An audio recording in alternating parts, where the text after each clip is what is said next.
ብርሃን ባንክ ዘመናዊ ቀልጣፋና ምቹ አገልግሎቱን በተሻለ ቅርበት ለውድ ደንበኞቹ ማቅረቡን በመቀጠል የሞባይል ባንኪንግ አገልግሎት ተጠቃሚ እንድትሆኑ በአክብሮት ይጋብዛል። በዚህ አገልግሎትም ደንበኞች የሞባይል ስልካቸውን ብቻ በመጠቀም የሂሳብ እንቅስቃሴያቸውን ማወቅ፣ አጭር የሂሳብ መግለጫ መጠየቅ፣ የቼክ ደብተር ማዘዝ፣ የቼክ ክፍያ መረጃ መከታተል፣ የውጭ ምንዛሬ ተመን ማወቅ፣ ከአንዱ ሂሳብ ወደ ሌላ ሂሳብ ገንዘብ ማስተላለፍ፣ ቋሚ ክፍያ ትዕዛዝ መስጠት፣ የብድር ክፍያዎችን መፈጸም ይችላሉ። በዚህ አጋጣሚም የብርሃን ካርዶን በመጠቀም በሽያጭ ማዕከል ማሽን ፖስ ለግብይቶ ክፍያውን መፈጸም እንደሚችሉ ብርሃን ሲያበስራችሁ በታላቅ ደስታ ነው። በጊዜና በቦታ ያልተገደበ ምቾትና ዘመናዊነትን ያነገበ አገልግሎት ተጠቃሚ ስናደርገው ደስ ይለናል። ብርሃን ባንክ፣ እንደ ስማችን ብርሃን ነው ስራችን።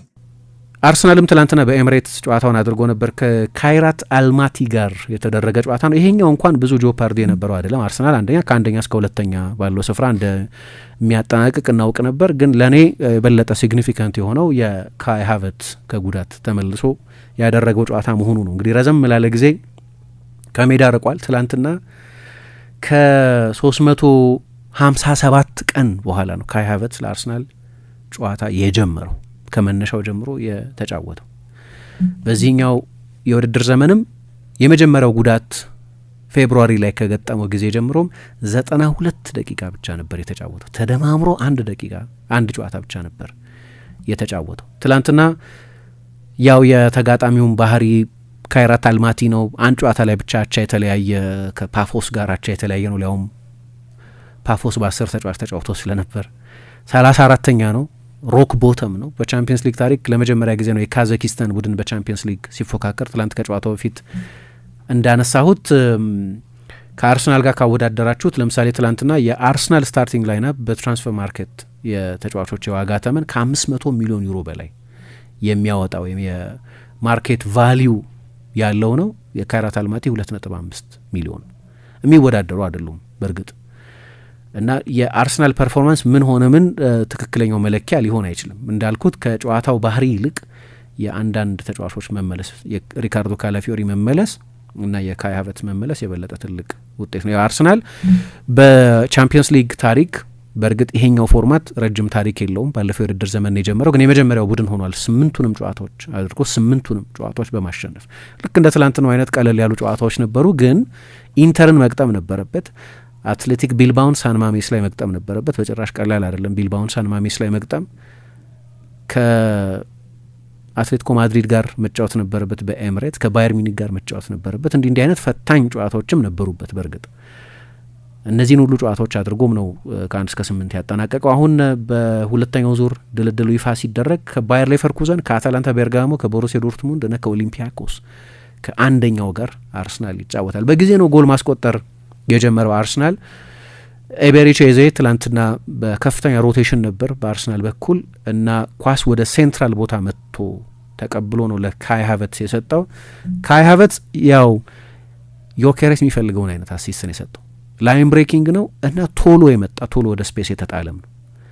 አሁን በዩቲዩብ ላይ ገብታችሁ የእሱን ክሊፖች ብታዩ በስፖርቲንግ ሊዝበን በነበረበት ጊዜ እንደዚህ አይነት ትሩ ቦልስ ኤርሊ ቦልስ ይመጡለት ነበር። አርሰናል እንደዛ አይደለም የሚጫወተው። የባላጋራ ቡድኖችም ለአርሰናል ሰፊ ስፔስ አይሰጡም። ከትላንት በስቲያ ስለ አርሰናል ሰፊ ፕሮግራም ስናነሳ አንደኛው ችግር በፕሪሚየር ሊግ ከ19 ቡድኖች 17ቱ ከአርሰናል ጋር ሲጫወቱ በመደበኝነት ከሚጫወቱበት የዲፌንሲቭ ላይን የበለጠ ጠለቅ ብለው ነው የሚከላከሉት። ስለዚህ ስፔስ የለም። ይሄ ለሁሉም ይሰራል፣ ለቪክቶር ዮኬሬስ ብቻ ሳይሆን። ትላንትና ግን እንዲህ አይነት ወደ ስፔስ መሮጥ የሚችልበት ግን ቶሎ ወደ ስፔስ የሚጥልም ተጫዋች አገኝና ያንን ጎል አስቆጠረ። ገና በሁለተኛው ደቂቃ ላይ ነው አርሰናል የመጀመሪያውን ጎል ያስቆጠረው። በጨዋታውም በሁለቱ መካከል በነገራችን ላይ ሃቨርትዝ ተመለሰ እንጂ አጥቂ ሆኖ አይደለም የተጫወተው። ከሁለቱ 8 ቁጥሮች መካከል አንደኛ ሆኖ የተጫወተው። በጣም የማጥቃት ላይን አፕ የነበረው። ይሄም አንደኛው ካቪያት የባላጋራው ቡድን መጠን ነው። ካይራት አልማቲ መሆኑ አርቴታን ለኤክስፐሪመንት ሳይጋብዘው አልቀረም። 5 የማጥቃት ተጫዋቾች ነው የተጠቀመው። ከማርቲኔሊ እና ማዱዌኬ በ9 ቁጥሩ ጎን ያሉ ተጫዋቾች ናቸው። ሃቨርትዝ እና ኤዜ ሁለቱ 8 ቁጥሮች ናቸው። በጣም ኦፌንሲቭ ላይናፕ ነው። እዚህ ላይ ብዙ የሚያጠቁ ፉልባኮችን ተጠቅሟል። ከኋላ ሶሊድ እንዲሆን ነው አይደል የሚፈልገው አርቴታ።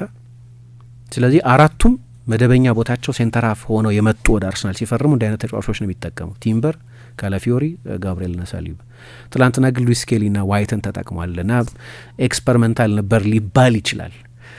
እና አርሰናል ትላንትና ከአንድ አጋጣሚ ሪካርዶ ካላፊዮሪ ከጉዳት ተመልሶ የመሀል ተከላካይ ሆኖ ነው ትላንትና ጨዋታውን የጀመረው። በማንቸስተር ዩናይትዱ ጨዋታ ላይ በቡድን ስብስብ ውስጥ ሊካተት ይችላል የሚል ግምት ነበር። ግን በቅርብ ጊዜ እኔ የካላፊዮሪ አለመኖር በአርሰናል ማጥቃት ውስጥ ያሳጣው አንድ ነገር አንፕሪዲክታቢሊቲ ነው። ምክንያቱም የማይጠበቁ ዞኖች ይይዛል። አንድ ጊዜ ስለ እሱ አንድ ፕሮግራም ስንሰራም ይህንን አንስቸው ነበር። ያንን ኤሌመንት ኦፍ ኬዎስ የሚፈጥር ተጫዋች ነው። ግን የራሱ ሳጥን ውስጥ ነው ኬዎስ የፈጠረው። ጆርጂኖ የሚባለው ተጫዋች ላይ ጎትቶ የያዘውና የፍጹም ቅጣት ምት ተሰጠ በቫር ቼክ ከተደረገ በኋላ እና ካይራት አልማቲ በጨዋታው በመጀመሪያ አጋማሽ ብቸኛው ያደረገው ሙከራ ይሄ የፍጹም ቅጣት ምት የተቆጠረበት ነው። ግን አርሰናል በጊዜ በ15ኛው ደቂቃ ጎል አስቆጠረ። ዮኬሬስ እና ሃቨርትዝ ከቤን ዋይት የመጣን ኳስ ለማጥቀት ወደ ተመሳሳይ ኳስ ነበር የሮጡት። በኋላ ሃቨርትዝ ነው ኳሱ ላይ የደረሰው እና በግራ እግሩ በጣም ጥሩ ጠቅልሎ ያስቆጠረው ጎል ነበር እና ይሄም በጣም አስፈላጊ ነው። ካይራት ላይ ቢሆንም ጎል የተቆጠረው እንግዲህ ከአመት ምናምን በኋላ ማለት ነው አይደለም። ሃቨርትዝ ጎል ያስቆጠረው ከፌብሩዋሪ በኋላ ጎል አላስቆጠረው። እኔ የሚገባውን ያህል አድናቆት ያልተሰጠው ተጫዋች ነው የሚል ክርክር አለኝ ሃቨርትዝን በተመለከተ። ታስታውሱ እንደሆነ ከመጎዳቱ በፊት በመጨረሻዎቹ 31 የፕሪሚየር ሊግ ጨዋታዎች የአርሰናል ደጋፊዎች ከሱ የሚሻል ስል 9 ቁጥር ያስፈልገናል ቢሉም እንኳ በ31 ጨዋታ 24 የጎል ኮንትሪቢሽን የነበረው ተጫዋች ነው። የመጨረሻዎቹን 4 ወራት ሳይጫወት ጭምር በአነስተኛ የጎል መጠንም ቢሆን የአርሰናል ከፍተኛ ጎል አስቆጣሪ የነበረው እርሱ ነው። 15 ጎል አስቆጥሮ ነው የጨረሰው። የመጨረሻዎቹን 4 ወራት አልተጫወተም። በፕሪሚየር ሊግ የእሱን ያህል ጎል ያስቆጠረ የአርሰናል ተጫዋች አልነበርም አምና። ከዛ በፊት በነበሩትም 18 ወራት እንደዚሁ። እኔ በጎል ብቻ ልለካው አልፈልግም። በጎል ብቻ መመዘን ያለበት ተጫዋች ስለማይመስለኝ ኮንትሪቢዩሽኑ፣ ጄኔራል ፕሌዩ፣ አጠቃላይ አስተዋጽኦ በጣም ከፍተኛ ስለነበር እና የእሱ መመለስ በጣም ትልቅ ዜና ይመስለኛል። በተለይ ደግሞ አርሰናል አሁን የጎል ማስቆጠር ችግር፣ የጎል እድል የመፍጠር ችግር በጣም ትልቅ አጀንዳ ስለሆነ አሁን ትልቁ ጥያቄ የቱ ጋር ነው የሚያጫወተው የሚል ነው። ሚካኤል አርቴታ ከጨዋታው በኋላ ተጠይቆ ነበር። ዩኒክ ተጫዋች ነው አለ። የተለየ ተጫዋች ነው፣ በተለይ በሚይዛቸው ስፔሶች፣ በጠቅላላ ያጫወቱ ከኳስም ጋር ያለ ኳስም በሚሰጠን አገልግሎት በጣም የተለየ ተጫዋች ነው ብሏል። 45 ደቂቃ ነው ያጫወተው። ትልቁ ጥያቄ አሁን 100% ጨዋታ ለመጀመር በሚያስችል ፊትነስ ላይ ነው ወይ ነው። በቀደም ከማንቸስተር ዩናይትድ ጋር በነበረው ጨዋታ ቤንችም ላይ አልነበረም፣ ቤንችም ላይ አልተቀመጠም፣ ፊት አይደለም ማለት ነው። እንዲሁም አንዳንድ ሰዎች ኮንሰርን ነበራቸው። በቅርብ ጊዜ እንግዲህ ከአርቴታ የማይታጠፍ እምነት ከሚጥልባቸው ተጫዋቾች መካከል አንደኛው ሃቨርትዝ ሆኖ ቡድኑ ግን ለጎል እየተቸገረ ባለበት ጊዜ እዛ የፖርትስመዝ ጨዋታ ላይ ብቻ ነው ቀይሮ ያስገባው እና የዚህ ተጫዋች ጉዳት ካሰብነው በላይ የተወሳሰበ ነው ወይ? እንዲያውም አርሰናል አዲስ ኮንትራት ሊያቀርብለት ይፈልጋል እየተባለ ግን ባለፈው 1 አመት ያልተጫወተ ተጫዋች እና ደግሞ እንደዚህ ሪላፕስ እያደረገ ጉዳቱ እየተደጋገመ እያገረሸ የሚመጣበት ተጫዋች አዲስ ኮንትራት መስጠት የሚያስኬድ ነው ወይ የሚል ክርክር ሲቀርብ እንደነበር አስታውሳለሁ። እና ምን ጨዋታ ለመጀመር የማያስችል ሁኔታ ላይ ቢሆን መሰለኝ ጨዋታ ያላስጀመረው። ግን ትላንት ከተመለሰ በኋላ ሰዎች አይ በቃ አሁን የአርሰናልን የ9 ቁጥር ኃላፊነት መውሰድ ያለበት እሱ ነው የሚል አስተያየት መስጠት ጀምረዋል። በኋላ ሌላ ጎል ተቆጥሯል፣ ጋብሪኤል ማርቲኔሊ። ይሄም ኦፍሳይድ ሊሆን ይችላል የሚል ጥርጣሬ ስለነበር በቪአር ዘለግ ያለ ጊዜ ተወስዶ ነበር። ካይ ሃቨርትዝ ነው የመጀመሪያውን ኳስ ላይ ዮኬሬስ ለመስጠት የሞከረው። ዮኬሬስ ነክቶታል፣ ግን ጎሉን ያስቆጠረው ጋብሪኤል ማርቲኔሊ ነበር። ማርቲኔሊ በዚህኛው የቻምፒየንስ ሊግ ሲዝን 6ኛ ጎሉ ነው። በአንድ ጨዋታ ላይ መሰለኝ ጎል ያላስቆጠረው በተሰለፈባቸው ጨዋታዎች ማለቴ ነው። በመጀመሪያ አጋማሽ ከዚህም ሊሰፋ ይችል ነበር። ዮኬሬስ ራሱ፣ ማርቲኔሊ፣ ማድዌኬ ራሱ፣ ሃቨርትዝ ብዙ የጎል እድሎች አግኝተው ነበር። ሁለተኛ አጋማሽ በጣም ቀዝቃዛ ነበር። ለአርሰናል እንደው በተለምዶኛ የመርሃ ግብር ማሟያ ምንለው አለ አይደለም፣ የመርሃ ግብር ማሟያ አይነት ባህር የነበረው ጨዋታ ነው። ግን አርቴታ ከጉዳት የተመለሱትን ተጫዋቾች 45 ደቂቃ ካጫወተ በኋላ ቀይሮ አስወጥቷቸዋል። ካይ ሃቨርትዝና ሪካርዶ ካላፊዮሪን ከረጅም ጊዜ ጉዳት የመጡ ተጫዋቾች በመሆናቸው ምክንያት ምንም እንኳ የሎ ኢንቴንሲቲ ጨዋታ ቢሆንም የባላጋራ ቡድኑ የሚያሰጋ ባይሆንም ግን በአንድ ጊዜ የደቂቃ ዶዝ ሊያበዛባቸው አልፈለገም። ይልቁን በሁለተኛ አጋማሽ ወጣት ተጫዋቾች የመሰለፍ እድል አግኝተዋል። አንደኛው ብራንዶ ቤሊ ጆሴፍ የሚባል ተጫዋች በቅርብ ጊዜ የአርሰናል ፕሮፌሽናል ኮንትራቱን የፈረመ ነው ከ7 ወራት በፊት። 6 ዓመቱ ከሆነበት ጊዜ ጀምሮ በአርሰናል አካዳሚ ውስጥ የነበረ ተጫዋች ነው። ፈጣን የክንፍ ተጫዋች ነው። ለሱ የመሰለፍ እድል ሰጥቷል። በኋላ ደግሞ ኢፌ ኢብራሂም የሚባል በቅርብ ጊዜ ሌላ አዲስ ኮንትራት የፈረመም ተጫዋች እንደዚሁ ተቀይሮ ገብቶ ተጫውቷል። የመሰለፍ እድል ባያገኙም እንደ ማርሊ ሰሎሞንና ጃክ ፖርተር አይነት የሌሎች የሄሊንድ ተጫዋቾችም በተጠባባቂ ወንበር ላይ ነበሩ። ቶም ሴትፎርድ ከአያክስ የመጣ ወጣት ግብ ጠባቂ ነው። ለአርሰናል አምና ተሰልፏል አንድ ጨዋታ ላይ እና ለወጣት ተጫዋቾች የመሰለፍ እድል ሰጥቶ ነበር። ምናልባት ማክስ ዳውማን ከጉዳት ነጻ ቢሆን ኖሮ የመሰለፍ እድል ሊሰጠው ይችል ነበር እና ለእነዚህ ተጫዋቾች የመሰለፍ እድል የሰጠበት የበለጠ ኤክስፐሪመንታል ባህሪ ያለው ላይንአፕ ነው። ከሊድስ ጋር ነው ጨዋታውን የሚያደርገው። አርሰናል እንደምታውቁት ያለፉትን 3 የፕሪሚየር ሊግ ጨዋታዎች አላሸነፈም። ከዛ በኋላ ወደ ሊድስ መሄድ ቀላል አይመስለኝም። ሊድስ በአርሰናል የዋንጫ ተስፋ ላይ አንዳንድ ጉዳቶች የማምጣት ታሪክ ያለው ቡድን ነው። 1998-99 የውድድር ዘመን ላይ አርሰናል ከማንቸስተር ዩናይትድ ትሬብል ባሸነፈበት ሲዝን ማለት ነው በ1 ነጥብ አንሶ ነበር ዋንጫውን ሳይወስድ የቀረው። 77ና 78 ነጥብ ነበራቸው እና በማን ነው በመንገዱ መሀል የተሸነፈው? በሊድስ ዩናይትድ። ማርቲን ኪዮን ነበር ራሱ ላይ ጎል ያስቆጠረው። በ2002-2003 የውድድር ዘመንም በእርግጥ እሱ የአርሰናል የዋንጫን ተስፋ ያከተመበት ጨዋታ ሆነ እንጂ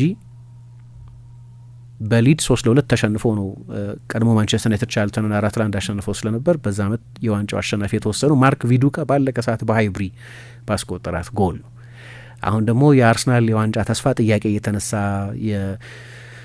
ፕሬሸር ጉዳይ፣ የአእምሮ ጥንካሬ ጉዳይ በቀድሞ የአርሰናል ተጫዋቾች አሁን በገለጽኩት ዘመን የነበሩት እንደ ፓትሪክ ቬራ አይነቶቹ ተጫዋቾች ጭምር አስተያየት እየሰጡ ነው። ትክክል ነው፣ ትክክል አይደለም፣ ሌላ ክርክር ነው። ግን ፕሩቭ ማድረግ አለበት። ቅዳሜ ዕለት ከሊድስ ጋር ቀድሞ ሲቲ ከመጫወቱ በፊት ሲቲ እሁድ ከቶተናም ጋር ይጫወታል። ከዛ በፊት የሚደረግ ጨዋታ ነው።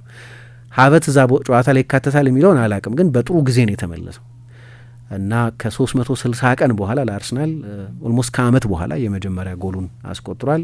አርሰናል አንደኛ ሆኖ በማጠናቀቁ ምክንያት በውድድሩ ላይ እስከሚቆይበት ጊዜ ድረስ እስከ ቻምፒየንስ ሊግ ፍጻሜ ድረስ የሚቆይ ከሆነ እስከ ግማሽ ፍጻሜ ድረስ በሚደረገው ጉዞ የመልሱን ጨዋታ ሁል ጊዜ በሜዳው ነው የሚያደርገው። አንደኛና ሁለተኛ ሆኖ የመጨረስ አድቫንቴጅ ሁልጊዜም በኖካውት ጨዋታዎች ላይ ሁለተኛውን የመልስ ጨዋታ በሜዳ የማድረግ እድል ነው።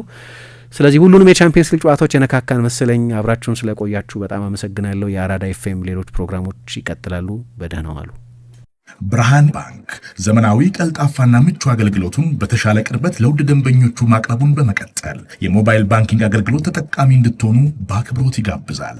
በዚህ አገልግሎትም ደንበኞች የሞባይል ስልካቸውን ብቻ በመጠቀም የሂሳብ እንቅስቃሴያቸውን ማወቅ፣ አጭር የሂሳብ መግለጫ መጠየቅ፣ የቼክ ደብተር ማዘዝ፣ የቼክ ክፍያ መረጃ መከታተል፣ የውጭ ምንዛሬ ተመን ማወቅ፣ ከአንዱ ሂሳብ ወደ ሌላ ሂሳብ ገንዘብ ማስተላለፍ፣ ቋሚ ክፍያ ትዕዛዝ መስጠት፣ የብድር ክፍያዎችን መፈጸም ይችላሉ። በዚህ አጋጣሚም የብርሃን ካርዶን በመጠቀም በሽያጭ ማዕከል ማሽን ፖስ ለግብይቶ ክፍያውን መፈጸም እንደሚችሉ ብርሃን ሲያበስራችሁ በታላቅ ደስታ ነው። በጊዜና በቦታ ያልተገደበ ምቾትና ዘመናዊነትን ያነገበ አገልግሎት ተጠቃሚ ስናደርገው ደስ ይለናል። ብርሃን ባንክ እንደ ስማችን ብርሃን ነው ስራችን።